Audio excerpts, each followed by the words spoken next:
In Spanish, we have two prepositions, por and para. Both can mean for.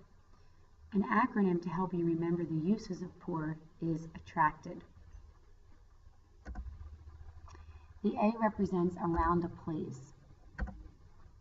A key word is the verb pasar, to pass by, through, or along.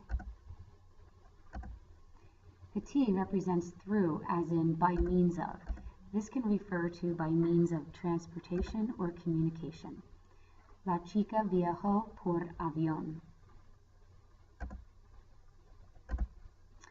The arithmetic refers to mathematics.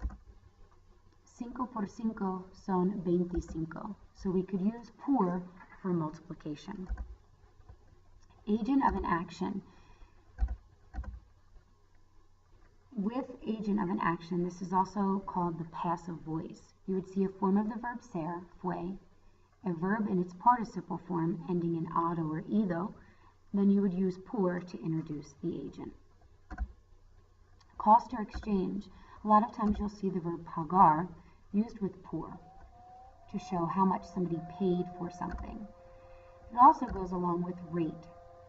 My sister earns $10 per hour.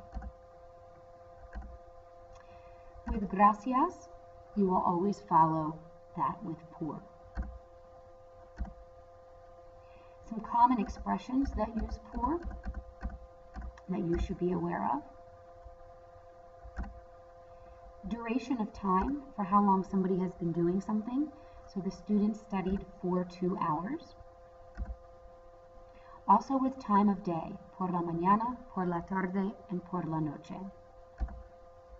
Substitution can be tricky. We use por with substitution when we are doing something for somebody as a favor. So my friend is sick today and can't work. Therefore, I'm going to work for him, meaning is in his place.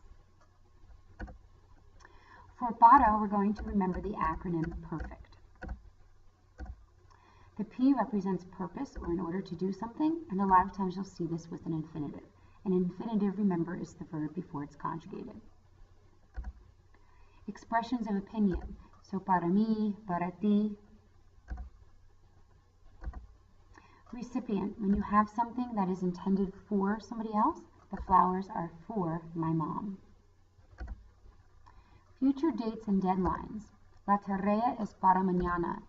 You have to be careful with the word mañana because when it stands alone, you'll use it with para as a due date.